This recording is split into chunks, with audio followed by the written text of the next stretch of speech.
மற்றும் ஒரு நிகழ்ச்சியில் சந்திப்பதில் மகிழ்ச்சி. நான் கரு பழனியப்பன். நீங்கள் பார்த்து கொண்டிருப்பது ட்ரைமி அப்பளம் வழங்கும் வா தமிழாவா. கோப்ரொசர் by Lakshmi ceramics, comfort partner Anand Baniyan and innerwear, associate partner லோய்லி மிட்டாய் மற்றும் ரசோய் மற்றும் ஹர்ஷா டைல்ஸ். காந்தி தான் வாழ்ந்தது எதுபடினா வார்த்தைக்கும் வாழ்க்கைக்குமான இடைவெளியை எவ்வளவு முடியுமோ அவ்வளவு குறைச்சவர். லூயி ஃபிஷர் சொன்னது போல ஒரு தலைமுறை தாண்டி ரத்தமும் சதையுமா இப்படி ஒரு மனிதன் நடமாடினா அப்படின்னு சொன்னால் வரும் தலைமுறை நம்ப தயங்கும் காந்தியை பற்றி சொன்னா அப்படின்னு. காந்தி ரொம்ப அவர் நம்பிய விஷயங்களில் அதை விடாப்புடியாக நடத்தணும்னு நினைக்கிறவர். தான் சார்ந்து இருப்பவர்களையும் அவ்வாறே நடத்தணும்னு சொல்கிறார். அது ரொம்ப முக்கியமான ஒரு விஷயம் என்ன அப்படின்னா, அவருடைய சபர்மதி ஆசிரமத்தில் அவருடைய இடத்த சுத்தம் பண்ணுறதும் அவருடைய கழிப்பறையை கழுவுறதும் எவரவர் இருக்கிறார்களோ பயன்படுத்துகிறார்களோ அவர்களே தான் பயன்படுத்தணுங்கிறத விதி போல் ஆக்கி வச்சுருந்தார். காந்தி கடைசி வரை தன் கழிப்பறையை தானே கழுவினார். அதை போல் ஆசிரமத்தில் இருக்கும் அத்தனை பேரும் அவர்கள் தான் அதை செய்யணும். அதுக்கு தனியாக ஒருத்தர் வரமாட்டாங்கன்னு சொன்னாங்க. ஒரு மனிதன் வாழும் இடத்தை என்னவாக வச்சுருக்கான் அப்படிங்கிறத விட அவன் அந்த வீட்டிலேருந்து வெளியே தூக்கி போடுற குப்பை இருக்குல்ல, அதுதான் அவனுடைய குணாதிசயத்தை மிகச்சிறப்பாக கட்டும். ஒரு குப்பையை பிரித்து பார்த்தா தெரிஞ்சிடும் இப்படிப்பட்ட ஆள் அப்படின்னு, இல்லையா? இன்றைக்கி நாங்கள் பேச நினச்சது, இந்த சுகாதாரம் யாருடைய பொறுப்பு? தூய்மை பணியாளர்களா அல்லது பொதுமக்களா?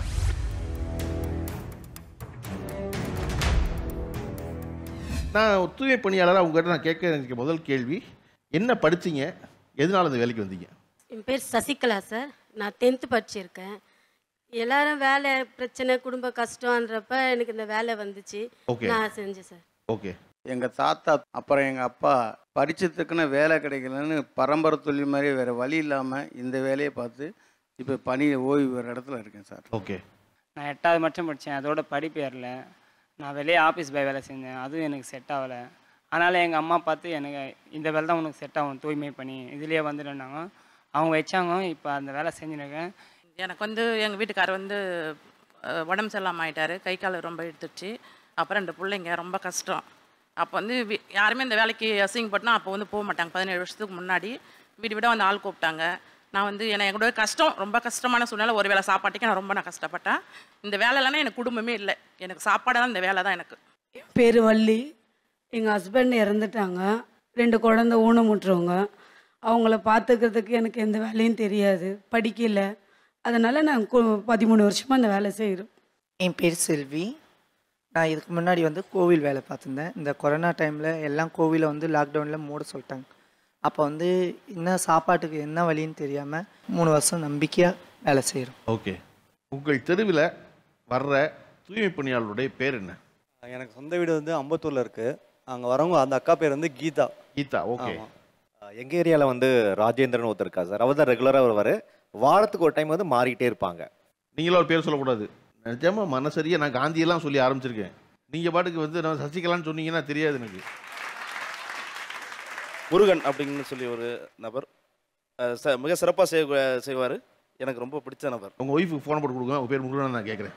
நீங்கள் முழிச்சிங்க, மைக்கே வாங்கலை, சும்மா மைக்கை கொடுத்தா முருகனுங்க கூடாது. இல்லை முருகன் இருந்துட்டு போது. இப்போ என்ன கார்த்திகை மாதம் தானே சொல்கிறீங்க நீங்கள்? அப்படிலாம் இல்லையா? ஓகே. நிஜமாவே எனக்கு தெரியாது அப்படின்னு யாருக்கெல்லாம் தெரியாது. அவர் 2 கை தூக்குறாரு. 2 பேர் வர்றாங்க தெருவுக்கு சுத்தம் பண்ணால் 2 பேரையும் தெரியாது எனக்கு. அதானே தான்.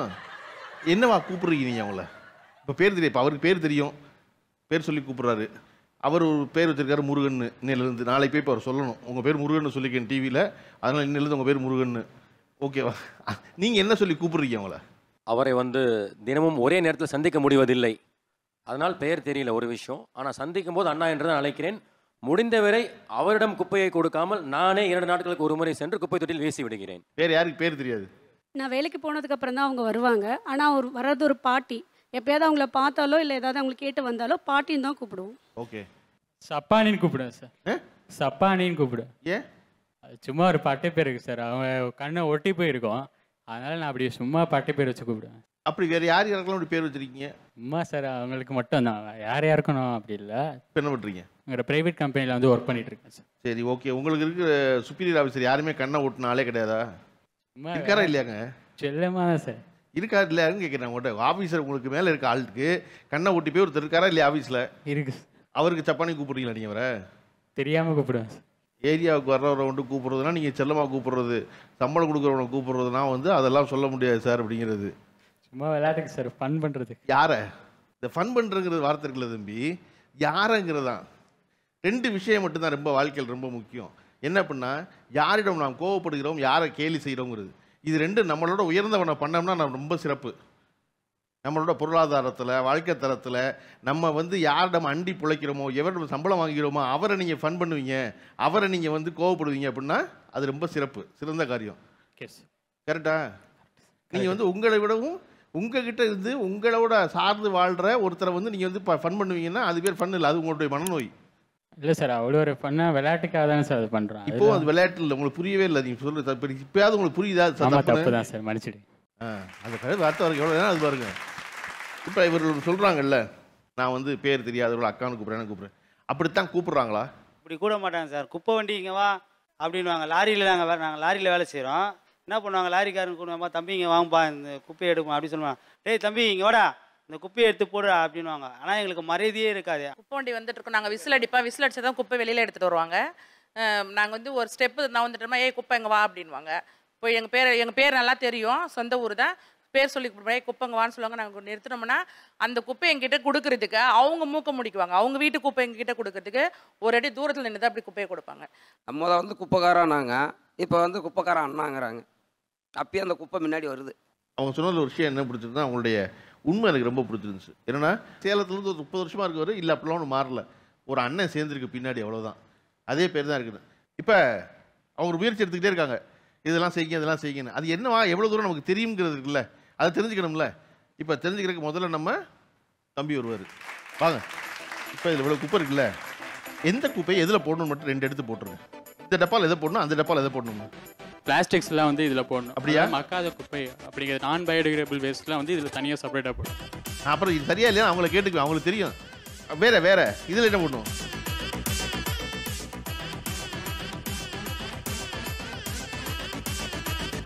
ஓகே,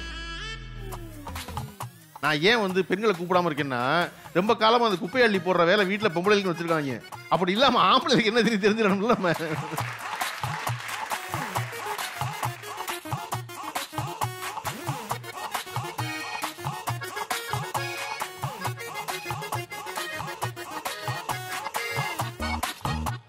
இதெல்லாம் மக்கக்கூடிய குப்பைகள், அதனால் மக்கக்கூடிய குப்பையில் அதில் போடுறோம். இந்த வாட்டர் பாட்டிலில் எல்லோரும் எடுத்தோடனே வாட்டர் பாட்டிலில் எடுத்து போட்டுடுறாங்க.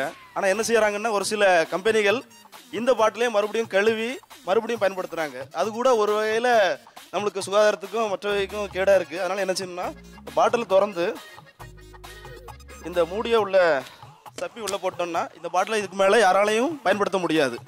இதை வந்து மறுபடியும் வந்து ரீசைக்கிளிங் தான் பண்ணணுமே தவிர ரீயூஸ் பண்ண முடியாது. இப்படி நம்ம இந்த பாட்டிலை பயன்படுத்தினா மிக சிறப்பாக இருக்கும்.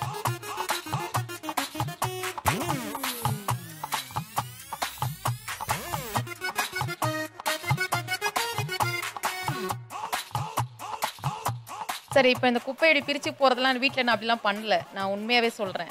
அப்படியே ஒரே கவரில் பேக் பண்ணி பேஸ்கெட்டில் வச்சுட்டு வெளியே வந்து எடுத்துகிட்டு போயிடுவாங்க. ஸோ இப்போ இதை பிரித்து போகிறது கூட இந்த இப்போ சொல்கிறாங்களே, இவங்க முன்னாடி தான் நான் பார்க்குறேன், இந்த காய்கறினா இதில் போடணும், பிளாஸ்டிக்னா இதில் போடணும் அப்படின்ட்டு. ஸோ அதுவே எனக்கு இப்போ தான் தெரியுது. எனக்கு சொல்லியிருக்காங்க நிறைய வாட்டி, நான் பார்த்துருக்கோம். நான் இப்போ இருக்கிறத நான் ஃபாலோ பண்ணதே கிடையாது ஒரு நாள் கூட. இதை போல் யாருக்கு தெரியாது. எனக்கு வந்து ரொம்ப பிடிச்சிருக்குன்னா, நேர்மையாக வந்து குறைஞ்சபட்சம் தெரிஞ்ச மாதிரி தப்பாக பண்ணாமல், இல்லை எனக்கு தெரியாது, நான் வரைக்கும் கேள்விப்பட்டதில்லை, இந்த வார்த்தையை கேள்விப்பட்டிருக்கேன் ஆனால் எனக்கு தெரியாது. இல்லை தெரியாதுங்கிறது யார்? தெரியாதால் நான் 4 பேர் வச்சுருக்கேன். இப்போ குப்பை போட்டாலே தெரியாதால் 4 பேர் இருக்குது. என்ன பத்திரிக்கை எல்லாத்தையும் மூடி எடுத்துட்டு போய்டுவோம் சார், யாருக்கும் தெரியக்கூடாது. எல்லாத்தையும் ஒரே கவரில் போட்டு மூடி கொண்டு போய் எடுத்துட்டு போய் ஏதாவது ஒரு தொட்டில் போட்டுறது. நம்ம என்ன போடுறோன்னு யாருக்கும் தெரிய தேவையில்லைன்னு அதை மட்டும் க்ளோஸ் பண்ணிடுவேன். ஓகே சார், மெயினாக நான் சொல்ல வேண்டியதுன்னு பார்த்தீங்கன்னா, எல்லாருக்கும் தெரியும் குழந்தைங்க யூஸ் பண்ணுற இந்த டைப்பர், இது எல்லாருமே அப்படியே போடுவாங்க. ஃபர்ஸ்ட் திங் வந்து நம்மளாலே இதை தொட முடியாதுன்னப்போ அவங்க எப்படி தொடுவாங்க? இதை தயவு செஞ்சு கவரில் போட்டு கட்டி போடுங்க. ஏன்னா இது ஸ்பிட் ஆகும், தெருவில் விழுந்தாலும் சரி, அதில் இதில் போனாலும் கண்டிப்பாக அவங்களால கையை விட்டு எடுக்க முடியாது. ஆக்சுவலாக அவர் சொன்னது தான் சார் நானும் சொல்ல வந்தேன். இதுவாது குழந்தைங்க யூஸ் பண்ணுறது, நாங்கள் லேடிஸ் யூஸ் பண்ணுற விஷயம் இருக்கு இல்லையா? எஸ், இதுவும் அதே மாதிரி இதுலேயே ஒரு கவர் மேலே கொடுத்துருப்பாங்க. அந்த பேக் பண்ண கவர்லேயே ஒரு பிளெயின் கவர் இருக்கும். இதை வச்சு இப்படி ரோல் பண்ணி அதில் ஒரு பேஸ்ட் ஒன்று இருக்கும், அதை சேர்த்து போட்டுட்டு மேலே ஒரு நியூஸ் பேப்பரோ இல்லை ஒரு கவரோ போட்டு தான் அதை போடணும். ஏன்னா இதை நம்ம வீட்டில் இருக்கிறவங்க தொடுறதுக்கும் நம்ம யூஸ் பண்ணதை நம்ம தொடுறதுக்கே நம்ம கொஞ்சம் கஷ்டப்படுவோம் இல்லையா? ஆமாம். அதே மாதிரி குப்பை வண்டியில வராங்கல்ல, அவங்க சொல்லியிருக்காங்க, அக்கா இது தனியா கொடுங்க, இது ஏதோ கேஸ் உற்பத்தி பண்றாங்க. அதான் அவர் சொல்ல வந்ததுல ஒரு விஷயம் அவர் ரொம்ப சரியா சொன்னாரு. அதாவது இதை வந்து நம்ம தனியா கட்டணும்னு கட்டி மறுபடியும் அது குப்பைக்குள்ள போடக்கூடாது. ஆமா, அவங்க தனியா ஒரு கவர் பை வச்சிருக்காங்க அதுல போடுறதுக்கு. ஓகே, இப்போ இதுல யாரெல்லாம் தப்பு பண்ணாலும் யாரும் ஞாபகம் இருக்கா உங்களுக்கு? சார், அந்த எல்லோ கலர் சட்டையா இருக்கிறவர் வந்து மக்கும் குப்பை மக்காத குப்பை தப்பா போட்டாரு, மாத்தி போட்டாரு. அவர்கிட்ட கொடுங்க, மேல கொடுங்க, மைக் கொடுங்க சார். நீங்க என்ன தப்பு பண்ணி தெரிஞ்சா உங்களுக்கு தெரியல? இல்ல சார், வாழை இலையை எரிச்சிடலாம் சார், எரிச்சா அது இதுவாயிடும். அது இல்ல எரியாது. இல்ல சரி, பிளாஸ்டிக் எதுல போட்டீங்க? வாழை இலை வந்து எரிக்கிறது இல்லப்பா, அது வந்து மக்காது. பச்சை கலர் வந்து மக்கும் குப்பை, ஓகேவா? Plastic bottle மக்காது. பிளாஸ்டிக் பாட்டில் பூரா இதில் போட்டோம்னா ப்ளூ கலரில் போடணும். அதுக்காகத்தான் நமக்கு ரொம்ப காலமாக எழுதுனா படிக்க மாட்டாங்கன்னா கலராக டிஃப்ரென்ஸ் வச்சுருக்கு. புரியுதா? நீங்கள் எவ்வளோ கான்ஃபிடண்ட்டாக வந்து அந்த வேலையை செஞ்சு பாருங்க, டக்குன்னு தூக்கி போட்டு.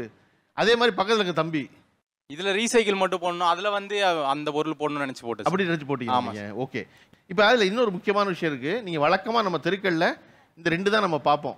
பச்சை கலர் ஒன்று, ப்ளூ கலர் ஒன்று. இது இல்லாமல் ஒன்று இருக்குது. அது எங்கே இருக்குன்னா ரெட் இருக்குது sir. Red colour bio waste வந்து போடுவாங்க. பயோ வேஸ்ட்டும் மெடிக்கல் வேஸ்ட்லாம் போடுவாங்க. ஸோ என்னன்னா யாரும் கைப்பற்றக்கூடாதுன்றதுக்காக ரொம்ப கேர்ஃபுல்லாக ஹேண்டில் பண்ணுறதுக்காக அந்த ரெட் ஹாஸ்பிட்டலில் யூஸ் பண்ணுறாங்க. Okay, done. அதாவது இவ்வளவு பேசி இவ்வளவு பிரச்சாரம் பண்ணி இவ்வளவு பணம் செலவழிச்சு இங்கே வந்திருக்கிற 30 பேர் சாம்பிள்னு வச்சுக்கிட்டோம்னா அதில் 5 பேருக்கு தெரியல, இன்னொரு 5 பேர் கை தூக்கம் அமைதியாக இருக்காங்க, இவங்கெல்லாம் போட்டு முடிக்கிட்டு அப்புறம் பார்த்துக்குவோம் அப்படின்னு. இந்த போதிய அளவு இதை இன்னும் மேலும் கொண்டு வரணும். ஏன்னா நீங்கள் பேச ஆரம்பிச்சிட்டிங்கன்னா இதெல்லாம் சொல்லிடுவீங்களேங்கிறக்காக தான் அதுக்கு முன்னாடி இவங்களை செய்ய வச்சு பார்த்துருன்னு நினச்சேன்னா. சார், இப்போ குப்பை தொட்டி பற்றி பேசிட்டு இருந்தோம். குப்பை தொட்டியே வைக்காத ஏரியாவில் எப்படி குப்பை போடுவாங்க? அதுதான் இப்போ கேட்க நினச்சேன். தொட்டி இல்லாத இடத்துல எப்படி போடுறோம், என்ன பண்ணுறாங்க? தொட்டி வந்து மெயின் ரோட்டில் வச்சுருந்தா காலேஜுக்கு போடுறவங்க, காலையில் ஸ்கூல் போகிறவங்களாம் வந்து டிராஃபிக் ஆகுதுன்னு சொல்லிட்டு மெயின் ரோட்டில் இருக்கிற தொட்டிலாம் எடுத்துறாங்க. அந்த இடத்துல தொட்டி இருந்த இடம் நம்ம தொட்டி எடுத்தாங்கன்னா பேக் சைட் போட்டிருக்காங்கன்னு மார்க்கர் காட்டுறாங்க. அங்கே போடாத அங்கேயே கீழே போட்டு போயிடுறாங்க. இப்போ தொட்டி இல்லைன்னா அந்த தொட்டி அங்கே எங்கே எடுத்தாங்க, அங்கே இருக்குன்னா கேட்க மாட்டாங்க, அங்கேயே போட்டு போயிடுறாங்க. ஓகே, வேறு என்ன கம்ப்ளைண்ட்? தொட்டி இல்லை சார். இப்போ ஒரு தெருக்கு வந்து பார்த்தீங்கன்னா 2 குப்பை தொட்டி, 2 கார்னர்லேயும் வந்து 2 குப்பை தொட்டி வச்சா சார் ரொம்ப ஹெல்ப்ஃபுல்லாக இருக்கும் சார். என்ன ரீசன்னா மோஸ்ட்லி வந்து இவங்களோட டைமிங் வந்து ஏரியா மாறும் சார். ஆக்சுவலாக இவங்க ஒரு சில பேர் வந்து ஆஃபீஸ் போயிட்டாக்கா அவங்க குப்பை எடுத்துன்னு போயிட்டு குப்பை வண்டியில் போட முடியாத சூழ்நிலை இருக்குது பார்த்து. ஸோ 2 கார்னர்லேயும் 2 குப்பை தொட்டி வச்சாக்கா ஒரு ஏரியாவுக்கு 2 குப்பை தொட்டி வச்சா கரெக்டாக அந்த குப்பை தொட்டியில் போட முடியும். இவங்களுக்கு ஈஸியாக கலெக்ட் பண்ணுறது ஈஸியாக இருக்குது சார். இந்த மழை நேரத்துலலாம் பார்த்தீங்க அப்படின்னா இப்போ 1 டே வர முடியல அப்படின்னா திருப்பி 2 நாள் வராமல் இருக்கனால போட்டவும் கஷ்டமாக இருக்குது. ஸோ இன்னும் குப்பை தொட்டி இருந்தாலும் கொஞ்சம் தூரத்தில் தான் ஒரு குப்பை தொட்டி ஒரு 2 தெரு தள்ளி இருக்குது. ஸோ அங்கே போய் போட்டு வந்தாலும் எல்லாரும் போய் அங்கே போடுறாங்க. அப்படிங்கும்போது குப்பை நிறைய நிறைஞ்சிருது. ஒரு நாயெல்லாம் எடுத்துகிட்டு வந்து அந்த தேவையில்லாத திங்ஸ் எல்லாம் வந்து ரோட்டில் அப்படியே போட்டு பண்ணுற மாதிரி ஒரு சூழ்நிலை வருது சார். இப்போ அந்த சார் சொல்கிற மாதிரி இங்கே ஒரு பின்னி அங்கே ஒரு பின்னி வைக்கணும்னு சொல்கிறாங்க. இப்ப குப்பையா இந்த வீட்டாண்ட இருக்கிற குப்பையை இங்கே சேர்த்தாலே கத்துறாங்க. அதான் சொல்லி நினைச்சேன். அந்த வீடு எந்த வீடு? ஒரு குப்பை தொட்டியை வச்சே சமாளிக்க முடியல, என் வீட்டு வாசல்ல வைக்காதன்னு. வீட்டு வாசல்ல வைக்காதன்றாங்க சார். இப்ப குப்பை தொட்டி 2 வச்சா மட்டும் சாதாரண குப்பை போடும் போதே மூக்க பொத்துறோம். என் வீட்டு வாசல்ல குப்பை, அதுக்கு ஒரு லெட்டர் எழுதுவாங்க, அதுக்கு அதிகாரிங்க கிட்ட போவாங்க, அவங்களே வைக்க சொல்லுவாங்க, அவங்களே எடுக்க சொல்லுவாங்க அந்த குப்பை தொட்டியை. செய்யாமல் செய்த உதவிக்கு வையகமும் வானகமும் ஆற்றல் அரிதுன்னு சொல்லி வள்ளுவர் சொல்லிக்கிறாரு. அதாவது கைமாறு கருதாம அவங்க வந்து உதவி செய்யறாங்க. ஆனா அதே சமயத்துல வந்து அது வந்து தொழில் நினைக்க கூடாது, ஒரு சேவை. ஏன்னா அது ஒரு சேவை இல்ல அது சேவை இல்ல, அது சேவை இல்ல, அது செய்யக்கூடாது. நீங்க திருப்பி என்ன செய்யறீங்கன்னா, என்ன வாழ்க்கையில் மிக மலினமான காரியங்கள் செய்பவர்களுக்கு புனித பட்டம் சூட்டி ஒரே ஒரு நாள் உட்கார வச்சு காலை கழுவிட்டு மிச்ச நாள் பூரா அவனை பாதாள சாக்கடையில் இறக்குறீங்க நீங்க. இல்ல முதல்ல நீங்க டீச்சர் இருக்கீங்க, முதல்ல தெளிவா புரிஞ்சுக்கணும். பாதாள சாக்கடையில் இறங்கி செய்கிற வேலை சேவை கிடையாது, இறங்கக்கூடாது. இல்ல அதுதான் சொல்றேன். நீங்க பாருங்க, டீச்சரா இருக்கீங்க, உங்களுக்கே அந்த மைண்ட் செட்லாம் இருக்கீங்க. இது ஒரு சேவை, இது ஒரு சேவை. என்ன சேவை? இல்ல சார், அர்ப்பணிப்பு சொல்றேன். அர்ப்பணிப்பு அப்படி கிடையாது. ஒரே ஒரு விஷயம், இடம் மாத்திட்டோம்னு வச்சுக்கோங்க. பிபிஏ படிச்ச ஒருத்தர் இருக்காரு, பிபிஏ படிச்ச ஒரு டீச்சர் ஆகிட்டு டீச்சர் கொஞ்ச நாளைக்கு குப்பை எழுங்கன்னா சேவை. ஆமா கரெக்ட், அந்த சேவை அவர் பண்ணி இருந்தாரு. கொஞ்ச நாளைக்கு நான் பண்றேன் நான் செய்வேன் சார். திரும்ப சொல்றது அதெல்லாம் ஒரு நாள் செய்யறது இல்ல. கொண்டு வந்து குப்பையை கொண்டு வந்து கொட்டிவிட்டு அல்றது இல்ல. இப்ப பண்ண பாருங்க நம்ம. இல்ல அப்படி இருந்த முக்கியமா உங்க பிள்ளைகளுக்கு சொல்லாதீங்க, ரொம்ப முக்கியம். பிள்ளைகளுக்கு சொல்லாதீங்க, டே தம்பி யாராவது பாதாள சாக்கடைனா போய் என்ன செய்யணும்னா நீங்க பள்ளிக்கூடத்துக்குள்ள அண்ணன் நீங்க நிக்க கூடாது, இறங்க கூடாது, அப்படிதான் சொல்லணும். அப்படி இருந்த கால மாதிரி இப்ப அது சேவை இல்ல, அது சேவை இல்ல. எனக்கு என்ன ஒரு பெரிய வருத்தம்னா, அவங்களுக்கு அவங்க ரைட்ஸே தெரிய மாட்டேங்குதுங்க சார். ஸ்மார்ட் சிட்டி கைட்லைன்ஸால தான் குப்பை கூடையே வைக்கக்கூடாதுன்னு போட்டிருக்கு, கவர்மெண்ட் தான் போட்டிருக்கு. இன்னொன்று, கவர்மெண்ட்டே சார்ட் அவுட் பண்ணி கொடுக்கணும்னு சொல்கிறாங்க, குப்பையை பிரித்து கொடுக்கணும்னு சொல்கிறாங்க. இது எல்லாம் உங்கள் எல்லாருக்கும் தெரியும். அப்படி இருக்கப்ப உங்கள் கண்ணுக்கு எதுக்கவே மக்கள் போடுறப்ப ஏன் திருப்பி நீங்கள் கேள்வி கேட்க மாட்டேங்கிறீங்க? குப்பை தொட்டியில் க்ளீன் பண்ணி சுத்தமாக நாங்கள் வச்சுருக்கோம். அந்த இடத்துல வந்து யூரின் பாஸ் பண்ணுறாங்கன்னா இங்கே நாங்கள் கை வச்சு வாடுறோம்ண்ணா. என்னன்னா அப்படி தான் இங்கே போவோம். என்ன நீங்கன்னா வேலை செய்யணும், நல்ல நல்ல இடமா அது, குப்பை தானே கொட்டுறாங்க, தானே நாங்கள் யூரின் பாஸ் பண்ணுறோம் அப்படின்றாங்க. கேட்டாவே முறைக்கிறாங்க. அந்த இடத்துல நாங்கள் தூய்மையாக வேலை செய்யும் போது அவங்க படித்தவங்க இத்தனையும் படித்தவங்களே ஒரு சிக்கல் அது. என்னன்னா குப்பை போடுற இடங்கிறது வந்து குப்பையை கொண்டு போய் வைக்கிற போடுற இடம் மட்டும் இல்லை, அது வந்து சிறுநீர் கழிக்கிறதுக்கான இடமாவும் மாறும் ஆம்பளைகளுக்கு. ஏன்னா அது குப்பை போடுற இடம். அது நாளைக்கு அந்த இடத்துக்கு ஒரு ஆள் வந்து வேலை செய்வாரேங்கிறத பற்றி யோசிக்காமல் அது வேலை செய்கிறாங்கிறதானே. இப்போ நம்ம பிரித்து வைப்போம் சார், மக்கும் குப்பை மக்காத குப்பைன்ட்டு. இப்போ 2 டஸ்ட்பின் இருக்குன்னா அவங்க வந்து என்ன பண்ணாங்க, ஸ்ட்ரெயிட்டாக எடுத்துன்னு வந்துட்டு நம்ம காய்கறி குப்பையில் ஓகே பிரித்து வச்சிருக்கதே கொட்டிட்டு போயின்னு இருப்பாங்க. என்ன மேடம் நீங்களே பிரித்து கொடுக்க மாட்டீங்க, நாங்களும் பிரித்தாலும் இது போல் பண்ணிட்டு சாரிப்பா அப்படின்ட்டு போயின்னு இருந்துருவாங்க. எங்கள் குடியிருப்புக்கு வரவங்கள்ட்ட இதை தான் சொல்லுவேன், முதல்ல உங்கள் உரிமையை நீங்கள் தெரிஞ்சுக்கங்க. யாரும் உங்களை வந்து அப்படிலாம் சொல்லவே முடியாது. அது உங்களுக்குள்ளே இருக்க தயக்கத்தால் தான் அவங்க அட்வான்டேஜ் எடுத்துக்கிறாங்க. நீங்கள் தாராளம், கவர்மெண்ட்டே சட்டம் போட்டிருக்கு, போட்டால் ஃபைனுன்னு போட்டிருக்கு, எல்லாருக்கும் நமக்கு தெரியும்ல. அதை இம்ப்ளிமெண்ட் பண்ணலையே தவிர நீங்கள்லாம் நினச்சா பண்ண வைக்கலாம். உங்களுக்கான இது உங்களுக்குள்ளதான் இருக்கு. அந்த சக்தியை நீங்க உணராம இருக்கீங்க. நீங்க கேள்வி கேட்க ஆரம்பிச்சீங்கன்னா மாற்றங்கள் தானா வரும். இல்ல மேடம், அது போல கேள்வி நாங்க கேட்கறோம். அவங்க ஒரே வார்த்தை சிம்பிளா முடிச்சுட்டு போயிடுறாங்க. நீங்க போய் சொன்னீங்கன்னா சரி உங்க அதிகாரி எனக்கு தெரியும் நான் பாத்துக்கிறேன் நீ போடான்னுறாங்க. நம்ம போயிட்டு அங்க போயிட்டு இன்ஃபார்ம் பண்ணும்போது பா விட்டுருப்பா நம்ம மக்கள் கிட்ட எதுவும் பேச முடியாது, அச்சா கூட அடி வாங்கிடுவான்றாங்க. நாங்க எங்க போயிட்டு அவங்க வீட்டை வந்து குப்பை வாங்காதீங்க. இப்போ நீங்க வந்து உங்கள்கிட்ட வந்து நீங்க சொல்றதை கேட்கல. ஸோ கவர்மெண்ட் அதான் சொல்லுது. ஸோ அந்த விஷயத்தை நான் பண்ண முடியும். கவர்மெண்ட் சொல்கிற நீங்கள் கேட்க மாட்டீங்க. ஸோ அந்த விஷயத்தை நான் பண்ண மாட்டேன், உங்கள் குப்பையை நான் வாங்க மாட்டேன். நீங்கள் கம்ப்ளைண்ட் ரைஸ் பண்ணால் ரைஸ் பண்ணுங்க, ஏன்னா தப்பு அவங்க மேலே தான் இருக்கு. ஸோ கம்ப்ளைண்ட் ரைஸ் பண்ணால் நீங்கள் சொல்கிற போல இருக்கட்டும். இப்போ வந்து என்னம்மா பண்ணுவாங்க, அடுத்த செகண்ட் வந்து ஃபோட்டோ எடுத்து வாட்ஸ்அப்பில் அனுப்புவாங்க. போட்டாலும் அவங்களுக்கு தான் பிரச்சனை ஆகும். இல்லை சார், வந்து குப்பை எடுக்காம போயிட்டாங்கன்னு அதிகாரி வந்துட்டு ஏன்பா அது போல கேட்க மாட்டாரு. அந்த இடத்துல கம்ப்ளைண்ட் நீ ஃபர்ஸ்ட் போய் எடுத்துட்டு வா, அப்பதான் கையெழுத்து வாங்குவேன்னு வாப்பில். அந்த மேடம் சொன்ன மாதிரி பொதுமக்கள்கிட்ட இந்த மாதிரி பேச மாட்டீங்களான்னா நாங்கள் எடுத்து சொன்னோம்மா, குப்பைக்காரன் இவ்வளோ தெளிவாக பேசுகிறானா, இவங்க அதிகாரி யாரு, அவங்களுக்கு ஃபோன் போடு, அவங்களுக்கு வேலை பேசுகிறான்னா ஃபோனை போட்டுருவாங்களா? உண்மை அதான். ஐயா நான் ஒன்று சொல்கிறேன், அவங்க சொன்னாங்க தொட்டி வைக்கலன்னுட்டு, அவங்க குப்பையே இப்படி பிடிச்சிட்டு ஒருத்தர் பைக்கில் ஒய்ஃபு 2 குழந்தைங்களை இட்டுன்னு வந்து நாங்கள் பெருக்கின்னு இருக்கிறோம். அந்த குப்பையை அப்படி தூக்கி போடுறாரு, எங்கள் மேலெல்லாம் செதுருது. நாங்கள் சகிச்சுக்குன்னு செய்கிறோம். இவங்க இந்த குப்பையை இப்படி பிடிச்சி போடுறாங்க. நாங்கள் அந்த குப்பையை இந்த 2 கையால் பிரித்து அதை கம்போஸ்ட்க்கு எடுத்துன்னு போயிட்டு அதை எருவு பண்ணுறோம். நாங்கள் செடி வளர்க்கறதுக்கு எருவு பண்ணுறோம், கேஸ் எடுக்கிறோம். நாங்கள் இவ்வளோ வேலை இந்த 2 கையால் தானே செய்கிறோம். எங்களையே மனுஷனாக மதிக்க மாட்டுறாங்க. வேற என்னவெல்லாம் பனிக்காலத்தின் சிக்கல்கள்னு வேற எதை சந்திக்கிறீங்க? மழை டைம் தான் எலி செத்து இருக்கும், கார் ஏற்றி நசுக்கி வச்சுருப்பாங்க. ஆனால் அதெல்லாம் அள்ளும் போது கொமுட்டும் கஷ்டமாக இருக்கும். சில எலிங்க உள்ளே எத்தனை நாள் செத்து கிடக்கும்னு தெரியாது. அதை கவர் பண்ணி தூக்கி வெளியில் போட்டு வச்சுடுவாங்க. அது ஒரு கார் ஏறிச்சுன்னா செதறி போயிட்டு நாற்றம் அடிக்கும். குப்பை தொட்டி போகிறதுக்கு எங்களுக்கு 1/2 மணி நேரம் ஆகும். அங்கே ரூட்லேருந்து குப்பை தொட்டிக்கு போகிறதுக்கு. அதுக்குள்ளேயே அந்த நாற்றத்துலேயே சாப்பிடக்கூட முடியாது. அந்த மாதிரி இருக்கும் மழை டைமில். இல்லை சார், அதேமாரி என்ன பண்ணுறாங்க, நாங்கள் பெருகிட்டு இருப்போம், நல்லா முட்டி அளவு தண்ணி இருக்கும். அந்த தண்ணி போகிற ஓட்டையில் இருக்க குப்பைலாம் நாங்கள் அடைப்பு எடுத்து வச்சுடுவோம், தண்ணி போவோம். அதுக்குள்ளே அந்த வண்டியில் வரவங்க என்ன பண்ணுவாங்க, சரி ஸ்பீடில் அடிச்சிட்டு போவாங்க. எங்கள் தலையிலேருந்து எங்கள் கால் வரைக்கும் அந்த காவா தண்ணி இருக்கும். காவா தண்ணி நாற்றம் அடிக்கும். எல்லாரும் பைக்காரங்கலேருந்து கார் ஓட்டுறவங்க, பைக் ஓட்டுறவங்க, ஆட்டோ ஓட்டுறவங்க எல்லாரும் இதை பண்ணுறாங்க சார். நம்ம வண்டி மேலே நின்றுருக்கும் போது அந்த டப்பாவில் குப்பை கொண்டு வருவாங்க. அவங்க சலுப்பு போட்டுட்டு வீட்லேயே வச்சிடறது. அந்த இடத்துல அந்த எறும்பு பூத்து ரொம்ப நாரி போய் அப்படியே கொடுத்துட்டு போயிடுவாங்க. அவங்களே கை விட்டு சுத்தம் பண்ண மாட்டோம். இப்படி ஒழுவும் மேலே தூக்கி கொட்டிட்டு கொடுத்துட்டு என்கிட்ட சண்டைக்கு போனோமா அது அப்படியே போய் சொல்கிறது. அது யார்கிட்ட சொல்கிறாங்கன்னு தெரியாது, எந்த இடத்துல நின்று போட்டா பிடிக்கிறதுனா தெரியாது. நம்ம பர்மிஷனே இல்லாமல் போட்டா பிடிச்சிடுறது. போட்டா பிடிச்சி அப்படியே அனுப்பிடுறது. அதையும் அந்த அதிகாரி வந்து கூச்செல்லாம் நம்மகிட்ட வந்து கேட்டு உடனே மாற்றுவார் அந்த ஏரியாவே. பெரும்பாலும் பொதுமக்கள் வந்து எதையுமே உணர மாட்டேங்கிறாங்க. எதாக இருந்தாலும் உடனே இவன் மேலே தப்பாக ரைட்டானு கூட தெரிஞ்சுக்கிறதில்ல, உடனே பார்த்துக்கலாம் அப்படிங்கிற மாதிரி போட்டு தள்ளிட்டு போயிட்டே இருக்கிறாங்க. வரிசையாக பொதுமக்களை பற்றி ஒரு கம்ப்ளைண்ட் சொல்கிறாங்களே இதெல்லாம் செய்கிறாங்கன்னு, அதை போல் இதுவெல்லாம் இவர்கள் சரி பண்ணி கொண்டா இன்னும் கூடுதலாக நல்லது அப்படின்னு நினச்சா எது சொல்லுவீங்க?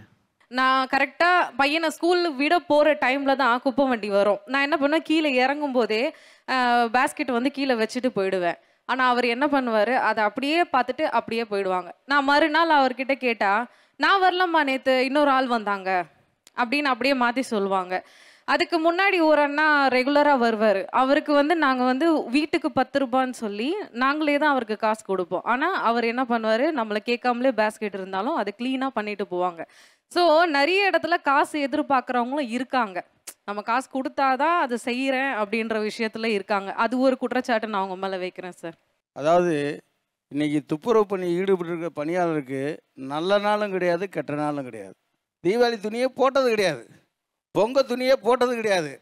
இன்னைக்கு யாசகம் வாங்கக்கூடிய அவங்க தவறாக சொல்லக்கூடாது, பிச்சைக்காரங்க கூட 10 ரூபாய்க்கு குறைஞ்சி யாரும் வாங்குறது இல்லை.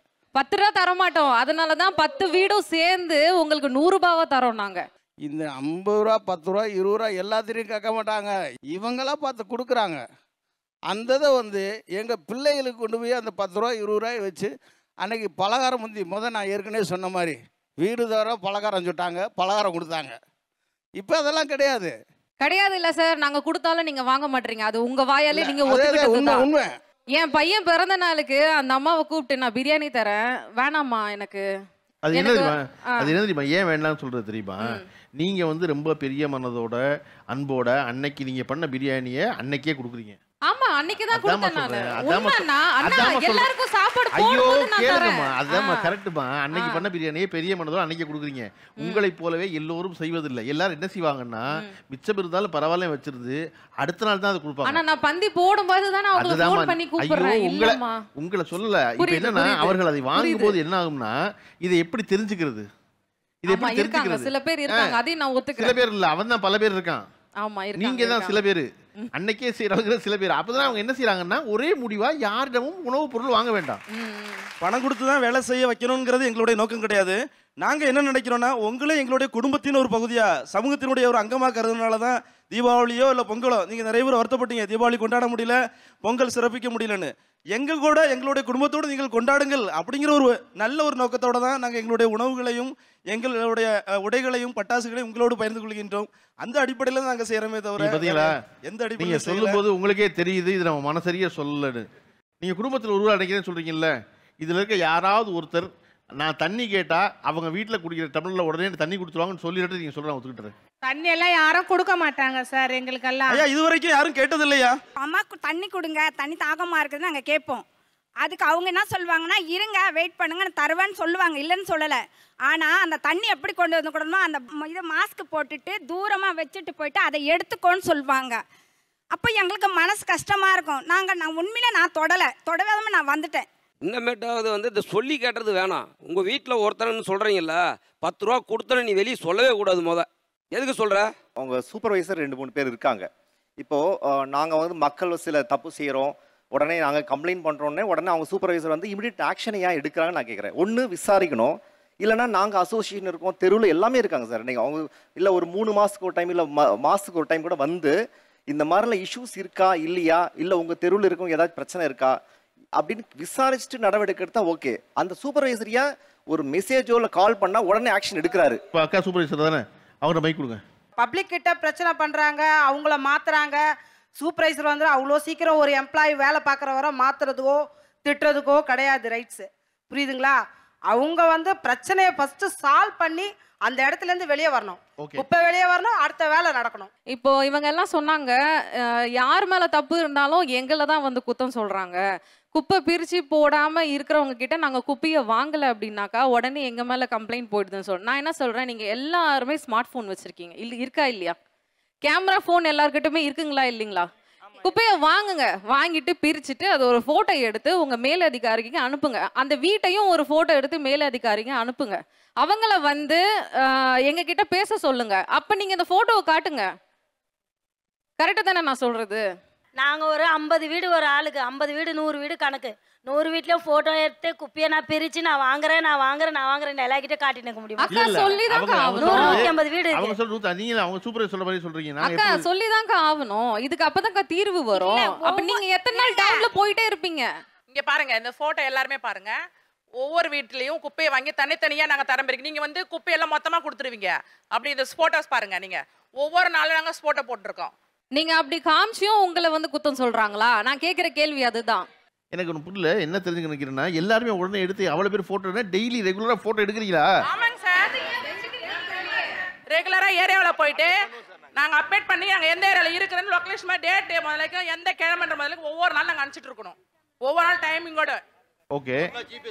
ஜிபிஎஸ் கேமரா டேட்டா அதிகாரிக்கு போவோம். ஓகே. எல்லாருக்கும் கவுன்சிலர் தலைவர் எல்லாருக்கும் போகும் கம்பல்சரி, எல்லாருமே பார்ப்பாங்க. அவங்க சொல்ல வர்றது என்னன்னா, ஃபோன் வச்சிருக்கீங்க, அதிகாரி சொன்னோம்னா எதிர்த்து பேசினா அதிகாரி உடனே கூப்பிட்டு என்ன சொல்லுவார், ஏமா அங்கே போய் சண்டை போட்டுக்கிட்டு இருக்க அப்படின்னு சொல்லிடுவார். அதான் முதல்ல சொல்லுவார். குறைஞ்சபட்சம் யார் 150 வீட்டுக்கு பண்ண வேண்டாம், ஒரு தடவையாவது ஃபோன் பண்ணி ஐயா நான் சொல்லிட்டேன் நிறைய தடவை கேட்க மாட்டேங்கிறாங்க, நீங்கள் எல்லா வீட்டுக்கும் போக வேண்டாம் அதிகாரி, ஒரே ஒரு வீடு அந்த வீட்டில் தொடர்ந்து பண்ணவே மாட்டேங்கிறாங்க, ஒரு தடவை போய் சொல்லுங்கன்னு சொல்லலாம்ல, வாய்ப்பு இருக்குல்லன்னு கேட்குறாங்க. எங்க அதிகாரி கிட்ட நாங்க சொல்லியிருக்கோம், பிரிச்சு கொடுக்காம வீட்டை நாங்க சொல்லியிருக்கோம். எங்க அதிகாரி வந்து கம்பல்சரி ஸ்பாட்ல வந்து எங்களுக்கு கேட்டிருக்காங்க. கம்பல்சரி அவங்க பிரிச்சு கொடுக்கலையா, ஒரு நாள் வந்து வார்ன் பண்றாங்க, மறுநாள் அவங்க கொடுக்கல, குப்பை நீங்க வாங்காத, அவங்கள பிரிச்சு கொடுக்க சொல்லு. நீங்க எப்படி சொல்றாங்க அந்த கஷ்டத்தை அவங்க உணரணும். எல்லாமே அவங்க கொடுக்கல, எல்லாம் கழிஞ்சு வருங்க சார். தனித்தனி ஸ்பாட் படம் எடுக்கிறோம். அதுக்கு முன்னாடி என்ன சொன்னாங்க? அதுக்கு தான் நிறுத்தி நிதானமா ரெண்டு பேரும் பேசினா தெரியும். இப்போ அதை செய்யறாங்க அவங்க. சார் சாம்பிள் மட்டும் தாங்க காமிச்சிங்க. அதுல எத்தனை விதம் நாங்க பிரிப்போம் தெரியுமா? 4 டப்பா இருக்கும் சரிங்களா. இவங்க பேம்பஸ் தனியா எடுப்போம், மேகின் அது தனியா எடுப்போம், அடுத்தது வந்து வாட்டர் பாட்டில் தனியா எடுக்கணும், நல்ல கிளீனான கவர் தனி, வெங்காயத்தோல் தனி, கருவேப்பிலை தனி, அந்த வாழை இலை தனி, வாழை இலை மக்காது. ஒரு நிமிஷம், வாழை இலை மக்காது இருக்கா? மக்காது படிக்கணும். ஓகே. மக்காது அது தனியா இருக்கணும், வாழை இலை எப்பயுமே. ஓகே. எல்லாத்தையுமே தனி ஸ்பாட்டா நாங்க எடுப்போம். அப்ப எங்களுக்கு எவ்வளவு கஷ்டம் இருக்குன்னு அவங்க சொல்லுங்க, எங்களுக்கு நீங்க ஒத்துழைப்பு கொடுக்கணும். அக்கா இப்ப இருக்க பிஸி ஷெட்யூல்ல எல்லாருமே வேலைக்கு போறவங்கக்கா, நீங்க சொல்றீங்க ஒரு பொருளையும் 10 விதமா பிரிக்கிறேன்ட்டு. அப்படிலாம் பொறுமையா பிரிச்சுட்டு உட்கார முடியாதுக்கா. வீட்டுல ஓரளவுக்கு பிரிக்கலாம். ஒரே நிமிஷம் மேம், நீங்க வேலைக்கு போறீங்க, எல்லாமே வேலைக்கு போறீங்க, நீங்க வந்து ஒரு மொத்தமா ஒரு இடத்துல போட்டுறீங்க, அந்த மொத்தமா எடுக்கிறது யாரு? நாங்க தான் எடுத்து நாங்க மதிக்கிறோம். அதை நாங்க மதிக்கலன்னு சொல்லலக்கா, நாங்க மதிக்கிறோம். ஒவ்வொருத்தரும் வந்து அந்த சம்பளத்தை பார்க்க முடியாம மற்றபடி 10 ரூபா 20 ரூபா கேட்கறதுனால தான் இங்க பிரச்சனையே வருது. அவங்க என்ன பண்ணணும், சம்பளத்தை கூட்டிக்கலங்க, எல்லாம் ஒற்றுமையா கேளுங்க, ஒற்றுமையா பேசுறாங்கல்ல, இதே மாதிரி ஒற்றுமையா சம்பளத்தை கூட்டி கேளுங்க. ஒவ்வொருத்தரும் இப்படியே போனா சிஸ்டம் எங்கேயுமே சரி இருக்காது. சிஸ்டம் சரியில்லாத குரூப்பா? இந்த 10 ரூபாய் விஷயம் தொடர்பா நான் அப்பயே இதை சொல்லணும்னு நினைச்சேங்க சார். நீங்க இந்த 10 ரூபாய் விஷயம் எதனால வருதுன்னா, நீங்க இந்த தீபாவளி பண்டிகைக்கு சில பேர் இன்னைக்கு நிறைய பேர் விட்டுட்டீங்க. அதை போய் அந்த வீட்டில் போய் 5-10 கொடுங்க, பலகாரம் கொடுக்கன்னு கேட்குறீங்கல்ல, அது பண்ணாதீங்க. அது உங்களோட செல்ஃப் ரெஸ்பெக்ட் சம்பந்தப்பட்ட விஷயம். நீங்க பண்ணாதீங்கல்ல, நிறைய பேர் பண்ணாம இருக்கீங்க. ஆனா பண்ற ஒருத்தர் 2 பேர் கூட பண்ணாதீங்க. எதுக்கு நீங்க போய் கேட்கணும் தான் கேட்குறேன். எங்க வீட்டாண்டா முக்காவாசி பிளாட்ல வேலை செய்யறவங்க அத்தனை பேரும் குப்பையை கவர் கட்டி கரண்ட் பாக்ஸ் கீழே வைக்கிறாங்க சார். நாங்க பெருகின்னு போகும்போது படப்பண்ணு வெடிச்சு ஷாக் அடிச்சுது எங்களுக்கு. நாங்க உயிரை பணிய வச்சு வேலை செய்யறோம். 10 ரூபாய்க்கு பேசுறேன் நீ? நாங்க பெருகின்னு போவோம்ப்பா. நீ கொடுக்குற 10 ரூபாய் இரு, நீ கொடுக்குற 10 ரூபாய், நீ கொடுக்குற 10 ரூபாய், என் கையில 100 ரூபாய் தான். நான் என்ன பண்ணுவேன் தெரியுமா? என்ன வயசானவங்க யாருன்னா ரோட்ல படுத்துன்னு நான் நான் சாப்பிட்ற டிஃபன் வாங்கி கொடுப்பேன், அவங்களுக்கு டீ வாங்கி கொடுப்பேன். தெரியுமா? எங்களுக்கு அவ்வளவு பெரிய மனசு இருக்கு. 10 ரூபாய் கொடுக்கறத பத்தி பேசக்கூடாது, 10 ரூபாய் கொடுக்கறத பத்தி பேசக்கூடாது. எங்க உழைப்புக்கு நீ கொடுத்தா கூட, எங்க உழைப்புக்கு நீ கொடுத்தா கூட, அந்த 10 ரூபாய் பத்தி பேசாதீங்க. எத்தனை 10 ரூபாய் நாங்க ரோட்ல இருந்து கீழே எடுக்கிறோம் தெரியுமா? எத்தனை 100 ரூபாய் எடுக்கிறோம் தெரியுமா? எத்தனை 1000 ரூபாய் எடுக்கிறோம் தெரியுமா? எங்களுக்கு யாரும் பிச்சை போட தேவையில்லை. நாங்க பிச்சை வாங்குறதுக்கு வரல, நாங்க உழைக்க வந்துக்கிறோம். பீயும் மூத்திரத்தையும் குப்பையும் எல்லாத்தையும் சகிச்சுக்கு நாங்க செய்யத்தான் வந்திருக்கோம். நீங்க எங்களை வந்து 10 ரூபாய் கொடுத்துட்டு இன்னொரு முறை எந்த இதுலயும் எங்களை பத்தி கேவலமா பேசக்கூடாது. நாங்க இந்த வரைக்கும் எங்களுக்கு அவ்வளவு கஷ்டப்படுறையா. எங்களுக்கு சோல்ரு பார்த்தா அந்த ஈர குப்பையை நாங்க தள்ளி உண்மையாவே அவ்வளவு வேதனை. இன்னைக்கெல்லாம் நீங்க எல்லாம் போறீங்க, ஒரு ஏசியில உக்காடுறீங்க, ஒரு ஃபேன் காத்துல உக்காடுறீங்க, லஞ்ச் சாப்பிட்றீங்க, டீ சாப்பிட்றீங்க, ஏசி ரூம்ல படுக்கிறீங்க. நீங்க அழகா வீட்டுல வந்து ஒரு வேலைக்கார வச்சு சமைச்சு நீங்க சாப்பிட்டு படுத்துறீங்க. எங்களுக்கு அப்படி இல்லையா. நாங்க வேலைக்கு போனோம், அந்த ஈரத்துல அந்த நாங்க ரெயின் கோட் போட்டுக்கின்னு நாங்க அந்த வேலையை செஞ்சுக்கின்னு நாங்க வீட்டுக்கு போய் நாங்க சமைச்சு வச்சுட்டு நாங்க நைட் டியூட்டிக்கு நாங்க ஓடுறோம். காலையில திரும்பி வரோம். எங்கனால முடியல, இவ்வளவு கஷ்டப்பட்டு தான் நாங்க அந்த சம்பளமே வாங்குறோம். நாங்க வந்து ஊதாரித்தனம் பண்ணல, நாங்க கேவலமான நிலைமையில நாங்க பிச்சை எடுக்கல, நாங்க கஷ்டப்படத்தான் வந்திருக்கிறோம். எங்களை கஷ்டப்பட விடுங்க. சுத்தமும் சுகாதாரமும் யார் பொறுப்பு என்று ஒருபுறம் துப்புரவு பணியாளர்களும் மறுபுறம் பொதுமக்களும் பேசிக் கொண்டிருக்கிறோம். நம்முடைய இணைந்து கொள்ள 2 சிறப்பு விருந்தினர் வந்திருக்கிறார்கள். முதலாமவர் உர்பேசஸ் ஸ்மித்தினுடைய CEO மஹமூத் சைத் அவர்கள். மமூத் சைட்டோட இந்த அரங்கத்தை பகிர்ந்து கொள்ளும் வந்து மற்றொரு நபர் வந்து முதல் முறையாக தமிழ் சினிமாவில் ஒரு துப்புரவு பணியாளர் ஒரு தாயாக இருந்து தன் மகனை என்னவாக வளர்க்க விரும்புகிறார் அப்படின்னு ரொம்ப டீட்டெயில்டாக விட்னஸ்கிற படம் எடுத்த இயக்குனர் தீபக் அவர்கள். நான் தீபக்டையும் சேட் சார்ட்டே வரக்கு முன்னாடி ஒரு விஷயம் ரெண்டு பேர்ட்டையும் ஆளு கூட கேட்கணும்னு நினச்சேன். இவர்கள் மேலும் சிறப்புற இருக்கணும்னா உங்ககிட்ட இருக்க ஒரு சுருக்கமான ஒரு யோசனை. நமக்கு வந்து செல்ஃப் அவேர்னஸ் வேணும், நாம குப்பை போடாமல் இருக்கணும். அதை வந்து நம்ம ஸ்கூல்ல இருந்தே ஸ்டார்ட் பண்ணணும் அந்த எஜுகேஷனை.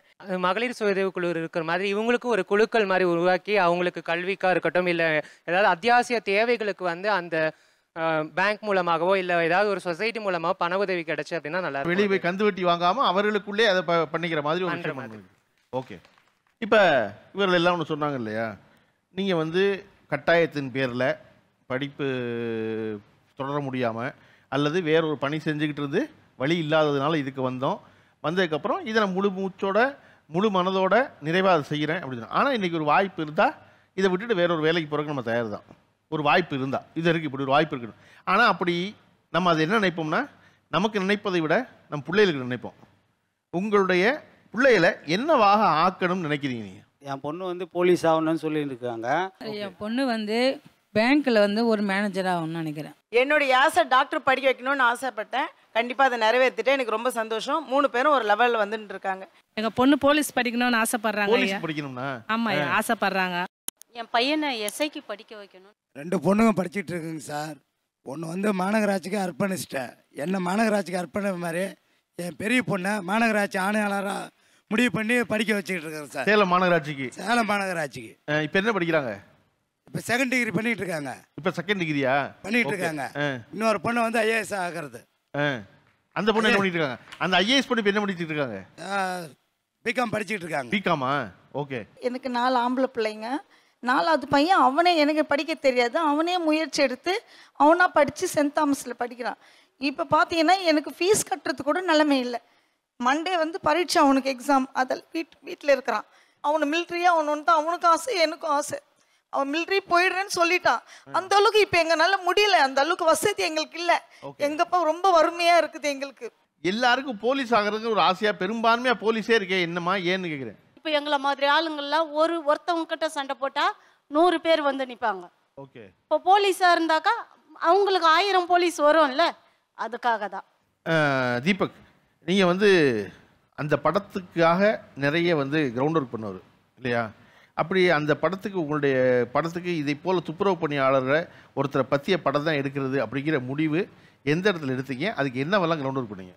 நானும் என்னோட ரைட்டரும் வந்து 2-3 லைன் சொல்கிறப்ப இது ஒன்று இருந்துச்சு, ரொம்ப முக்கியமான ஒரு இதாக இருந்துச்சு. இன்னொன்று நம்ம அன்றாட கடந்து போகிற ஒரு இது, நம்மளுக்கு கவனிக்காமல் கடந்து போகிறது, நம்மளுக்கு இது பொறுப்பு இல்லைன்னு கடந்து போகிற ஒரு விஷயம். ஆனால் நம்மளுக்கு அது பொறுப்பு இருக்குது, ரொம்ப முக்கியமான ஒரு பொறுப்பாக இருக்குது. ஸோ நான் இது வந்து ஒரு 3 வருஷம் இதுக்கான ப்ரீ ப்ரொடக்ஷன் ஒர்க் பண்ணேன். இது சம்மந்தமாக தெரிஞ்சுக்கிறது, மக்களை மீட் பண்ணுறது, ஆக்டிவிஸ்ட்டு, அதுக்கப்புறம் துப்புரவு தொழிலாளர்களோட அவங்களோட வீட்டுக்கு போகிறது, அவங்களோட பேசுகிறது, அவங்க ஏன்னா இப்போது இதில் வந்து முக்கியமாக என்னென்னா இவங்களோட அவங்க குழந்தைங்கள் தான் பாதிக்கப்படுறது அதிகம். ஏன்னா எஜுகேஷன் அதுதான் ரொம்ப முக்கியமாக மறுக்கப்படுறது அவங்களுக்கு. என்ன தான் அவங்க கஷ்டப்பட்டு இது பண்ணாலும், ஏன்னா அவங்களோட சம்பளத்தில் 40% அவங்க வந்துட்டு போகிற போக்குவரத்துக்கும் அவங்களோட சாப்பாட்டுக்குமே போயிடும் 40%. ஸோ மீதி அவங்க ஒரு 12,000 ரூபா வேலை பார்க்குறாங்க வருதுன்னா அதில் ஒரு 8,000 ரூபா 7,000 ரூபா தான் கைக்கு வரும். ஏன்னா அவங்க போயிட்டு வர்றது, அதுக்கப்புறம் அவங்களோட மெடிக்கல் எக்ஸ்பென்ஸு எல்லாமே போயிடும். இப்போ ஸோ அந்த இதில் பார்க்குறப்போ இவங்களோட உலகமே வேறு. நம்ம நினைக்கிறோம் சும்மா ஒரு துப்புரவு தொழிலாளி, அப்படி கிடையாது. அவங்களோட 4 இதில் வந்து 8 மணி நேரம் வேலை. ஆனால் ட்ரிப்ளிகனில் வேலை பார்க்குறவங்க வந்து வீடு அங்கே இருக்கும் அவங்களுக்கு, ஆனால் வந்து வடபழனியை போய் க்ளீன் பண்ணிட்டு போவாங்க. இதில் இன்னொரு முக்கியமான ஒரு கொடூரமான சம்பவம்னா, ஒரு 20 வருஷம் வேலை பார்க்குறாங்க, 25 வருஷம் வேலை பார்க்குறாங்கன்னா அதுக்கப்புறம் அவங்க வாழ்க்கையே கிடையாது. ஏன்னா அதுக்கப்புறம் தான் அவங்களுக்கு அந்த நோய் எல்லாமே, அதுக்கப்புறம் அவங்களுக்கு வாழ்க்கையே கிடையாது. நம்ம வீட்டில் நம்ம சொல்லுவோம், நம்ம வீட்டில் அந்த அப்பாவோ இல்லை தாத்தாவோ வேலை பார்த்துட்டு ரிட்டையர்ட் ஆனால் என்ன, என் பேர பசங்களோட சந்தோஷமாக இருக்கணும், இல்லை ஊர் சுற்றி பார்க்கணும், அந்த இது அவங்களுக்கு கிடையாது. ஏன்னா அதுக்கப்புறம் அவங்களுக்கு வர வியாதிகள் எல்லாமே வந்து ஒதுக்கப்படுவாங்க. நம்ம பார்ப்போம் பெரிய பெரிய குவார்ட்டர்ஸ்லாம் நீங்கள் பார்க்குறீங்க, பார்த்தீங்கன்னா எதுவுமே ஆதரவற்ற நிறைய முதியோர்கள் இருப்பாங்க. அவங்கலாம் பார்த்தீங்கன்னா இந்த மாதிரி வேலையில் முடித்து வீட்டோடய ஒதுக்கி வச்சுருப்பாங்க. ராத்திரி வேலை செய்கிறதுல எங்களோட பெரிய சிக்கல் இதுதான் சரியாக பெட்டராக இருக்கும் அப்படின்னு எதை சொல்லுவீங்க? இல்லை சார், எங்களுக்கு நைட் ஷிஃப்ட் செய்கிறதுனால ஒரு தண்ணி இருந்தால் கூட ரொம்ப கஷ்டமாக இருக்கும். ஒரு ரெஸ்ட் ரூம் போனதுனால எங்களுக்கு ரொம்ப கஷ்டமாக இருக்குது. சேஃப்டி வந்து கொஞ்சம் தள்ளி தள்ளி தான் போலீஸ் இருப்பாங்க. அதுக்குன்னு எனி டைம் போலீஸ் நம்ம கூடயே இருக்க மாட்டாங்க. எங்கள் கூட மேஸ்திரி இருப்பார், அவருக்கும் எனி டைம் நம்ம கூட இருக்க மாட்டாங்க. இருக்கிறது 10 பேர்னா 10 பேர் கூட தான் இருக்கணும். அதனால் குடிகாரங்கெல்லாம் வரதுனால கொஞ்சம் சேஃப்டி கொஞ்சம் கம்மி சார் நைட்டுன்றதுனால. நிறைய இருக்கு, சொல்ல முடியாது சார். பாதி நிறைய இருக்குது, நிறைய இருக்கு. குடிகாரங்க எல்லாம் வந்து ஒரு லேடிஸ் பின்னாடியே பெருக்கினு போனா அவங்க பின்னாடியே ட்ரெஸ் பிடிச்சி இழுக்கிறது அந்த மாதிரி நிறைய இருக்குதுக்கா சார். என்ன செய்வீங்க நீங்க? அடிச்சிடுவோம். அதான் கேக்குறேன். அப்புறம் பயமா இருக்கும், பைக் எடுத்து வந்து பின்னாடி இச்சு தள்ளிட்டு போயிட்டானே சொல்றது, அது ஒரு பயம் சார். அடிச்சிடுவோம், ஃபர்ஸ்ட் எடுத்தோடனே ஏதாவது பண்ணா அடிச்சிடுவோம். பெருக்கிட்டே இருந்தோம் சார். அட்ரஸ் கேட்குற மாதிரி வருவாங்க. நம்ம அட்ரஸை தான் கேட்குறாங்கன்ட்டு பார்த்தோன்னு தப்பாக பேசுவாங்க. இந்த மாதிரி அங்கே போனோம் இங்கே போனோன்ட்டு. அந்த நேரத்துக்கு யாரும் இருக்க மாட்டாங்க, நம்ம மட்டும்தான் இருப்போம். கையில் என்ன இருக்கும், தொடப்பக்கட்டை, அதால் தான் தூக்கி அடிக்க முடியும். அப்புறம் தான் பின்னாடி இருக்கிறவங்க யாருன்னா கை வண்டிக்காரங்க குப்பாளிட்டு இருக்கவங்க இன்னும் சண்டைன்னு ஓடி வருவாங்க. ஓகே முகமது சார், நீங்கள் வந்து தொடர்ச்சியாக இவர்களோடு இருந்து இவர்கள் சிக்கல்கள்லாம் அறிஞ்சவர். இவர்களுக்கான விஷயங்களா இதெல்லாம் நாங்கள் இந்த இன்ட்ரெஸ்ட்லாம் சரி பண்ணியிருக்கோம், இன்னும் இதெல்லாம் சரி பண்ணணும் அப்படின்னு என்ன சொல்லுவீங்க? நாங்கள் இந்த ப்ராஜெக்ட் எடுத்து வர டைமில் சென்னைக்கு வாட் வி சீன் இஸ் அவங்க வந்து 24/7 எங்கள் சர்வீஸ் ஆப்ரேஷன் வைக்கலான்னு. அது இல்லாமல் லேடிஸ் மேக்ஸிமம் அவங்களுக்கு எம்ப்ளாய்மெண்ட் கொடுத்துட்டு அவங்களோட சேஃப்டி அண்ட் செக்யூரிட்டி பார்த்தோம். இப்போ நான் கேட்ட கேள்வியில் from many of this people என்ன சொல்கிறாங்கன்னா அவங்களுக்கு சேஃப் இல்லைன்னு. நாங்கள் வந்து எவ்ரி ஏரியாவில் எவ்ரி வார்டில் வந்து எங்களுக்கு சூப்பர்வைசர்ஸ் 24/7 இருப்பாங்க. எல்லாருக்கும் எல்லாம் ஆர்டி இருக்குது. ஒரு 5-10 மேனுவல் ஸ்வீப்பர்ஸ் கூட ஒரு பேட்டரி ஆப்ரேட்டட் வெஹிக்கிள் டிரைவர் இருப்பார். இப்போ அது இல்லாமல் எங்களுக்கு பப்ளிக் சப்போர்ட்டே நிறைய வந்துடுது. சென்னை போலீஸோட சப்போர்ட் நைட்ஸில் வந்து எங்கள் ஒர்க்கர்ஸ்க்கு வந்து பயங்கர சப்போர்ட் கொடுத்துருக்காங்க.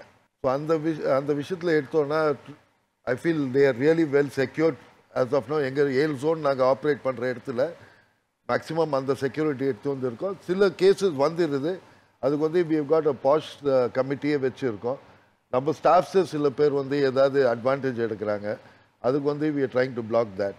பப்ளிக் கூட ஏதாவது நியூசன்ஸ் வந்ததுன்னா இமீடியட்டாக போலீஸுக்கு இன்ஃபார்ம் பண்ணுறோம்.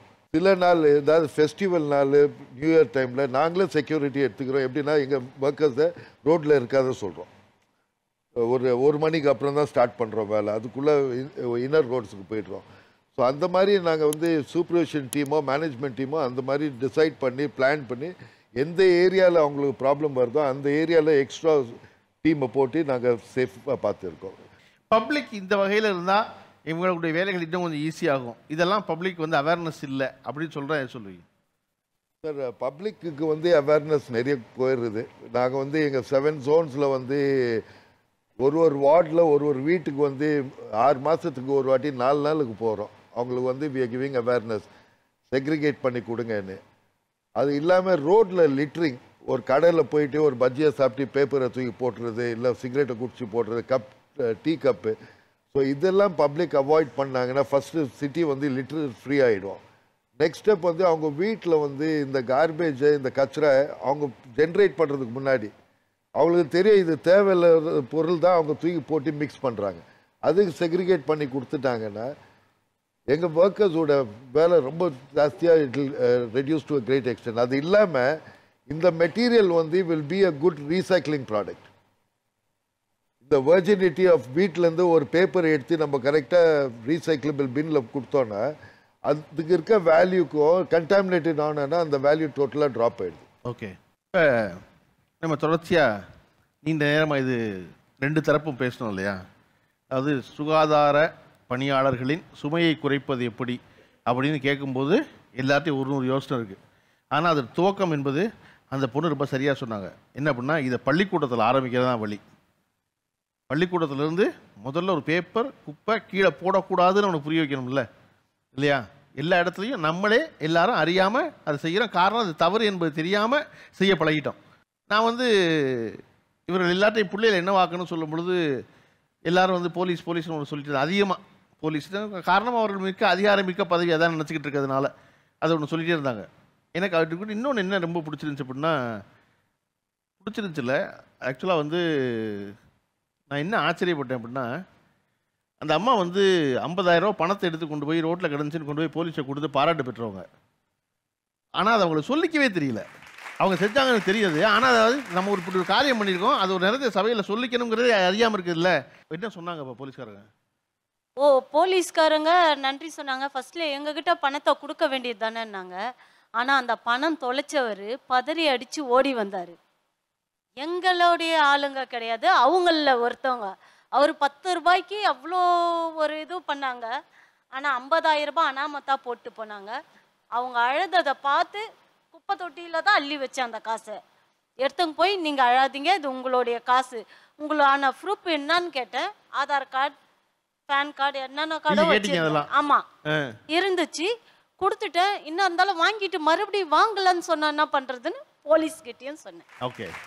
தோட்டியுடைய மகன் ஒரு நாவல் எழுதியிருப்பார். தோட்டியின் மகன் எழுதப்பட்ட காலம் 1947, எழுதி 75 வருஷம் ஆச்சு.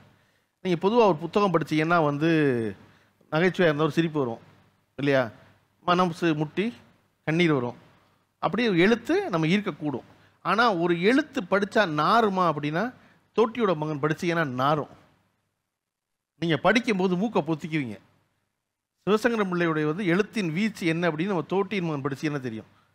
நம்ம அன்றைக்கி வந்து சம்பளத்தை கூட கேளுங்கன்னு சொல்ல மாட்டீங்க. அதுக்கப்புறம் எதுவெல்லாம் சாத்தியம் இல்லையோ நம்ம வந்து எல்லாவற்றையும் அறிந்து கொள்ள முடியாது இல்லையா. ஆனால் அறிந்து கொள்வதற்கான வாய்ப்பு எழுத்து. 1947 எழுதப்பட்ட ஒரு நாவல் 75 ஆண்டு காலம் கழிச்சு இன்றைக்கும் அவ்வளவு உயிர்ப்போடு இருக்கும். ஒரு 3 தலைமுறை அந்த வேலையை செஞ்சுக்கிட்டு இருந்தவர் 3வது தலைமுறையில் தான் அதை சரி பண்ண முடியும். முதல் தலைமுறையின் கனவை 3வது தலைமுறை சரி செய்ய முடியும்னு ஒரு நாவல். உங்களுக்கு வாய்ப்பு கிடைச்சா ஒரு தடவை எல்லாரும் படிச்சிருக்காங்க சார். நான் வந்து ஒரு கம்பெனி ரன் பண்ணிட்டு இருக்கேன் சார். என்னால் வந்து அவங்களோட பையனை வந்து படிப்பு செலவு ஏற்று மிலிட்ரிக்கு போகிற வரைக்கும் என்னால் வந்து சப்போர்ட் பண்ண முடியும் சார். இந்த ஷோவில் வந்ததுனால என்னால் முடியும் சார். அதனால் வந்து செய்கிறேன் சார். என்னால் ஒரு சின்ன அன்பளிப்புமா போய் பார்த்து என்னோட அட்ரஸ் என்னோட தகவல் சொல்கிறேன். நான் உங்கள் பையனை வந்து நாளைக்கு நான் நேரில் வந்து பார்க்க சொல்லுங்கள். ஓகே, சிறப்பு. நிகழ்ச்சியில் கலந்து கொண்ட அனைவருக்கும் அன்பும் நன்றி. மீண்டும் அடுத்த வாரம் சந்திப்போம்.